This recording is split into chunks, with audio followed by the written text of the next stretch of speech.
For today's video mga kaldaba, ito na po ang part 2 na pupunta po namin sa Nilaw. Bali mga kaldaba, ang ginagawa po namin ngayon ay nagtatanim po kami ng mga niyog. Pagkatapos po niya mga kaldaba ay magbabakod po ulit kami. Kasi may natira pa po kaming babakuran mga kaldaba. Kung iyong makikita mga kaldaba, ako po ay naguhukay dyan mga kaldaba. Yang inuhukay ko po mga kaldaba, dyan po ilalagay ang punla po ng niyog. Bali ang pagtatanim po ng punla ng niyog mga kaldaba, ay meron din po mga teknik ang pagtatanim nito. Hindi po basta-basta magtatanim lang. May sinusunod po kami mga pattern ng pagtatanim po nito mga kaldaba. Bali yung sinusunod namin ng mga pattern ay galing pa po sa mga kanununuan po namin. Pag tinabunan nyo po ang punlanan nyo ay hindi po sisiksikin ng lupa mga kaldaba. Sa kaya dahilan ng mahirap daw balatan ng nyug pag nagkukopra ng mga kaldaba. Kumbaga maaabala po sila mga kaldaba. Hindi po mapapabilis ang pagbabalat ng nyug mga kaldaba. Dahil sa sobrang init po ng panahon ay uminom po muna ako mga kaldaba. Grabe na po kasi ang uhaw ko dyan mga kaldaba. Nawawala na po ako ng saliva. Nag-English pa. Kung iyong mapapansin mga kaldaba, kahit naiinitan ay gwapo pa rin. Kumbaga hindi po nagbabago ang texture ng mukha niya. Grabe ang detalye ng mukha niya. Partida hindi pa po gumagamit ng skincare yan. Paano pag gumamit ng skincare pala Jungkook na yan. So ayun nga po mga kaldaba, ako po ay bumalik na sa aking ginagawa. Baka sabihin nyo kasi pa-placing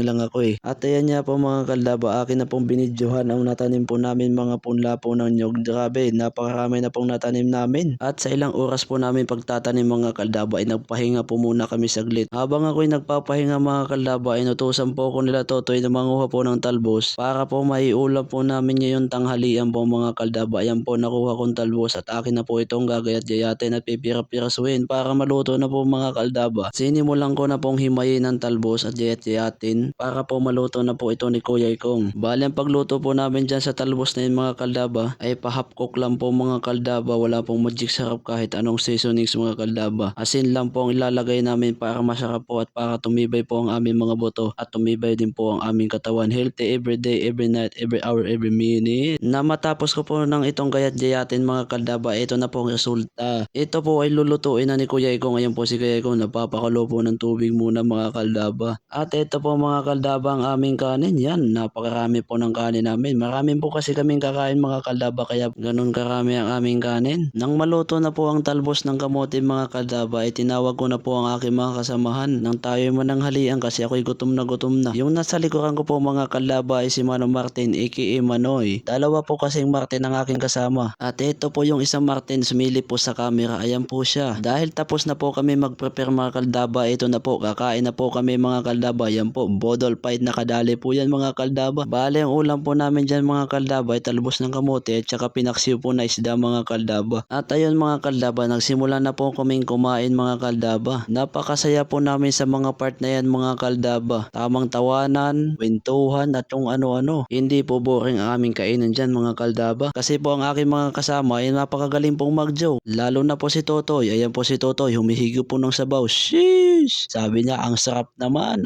Tumawa pa. Sheesh! Ngiting tagumpay. So ayun na nga po mga kaldaba, natapos na din po kaming kumain. At ayan nga po mga kaldaba, wala pong natira sa ulam at saka kanin.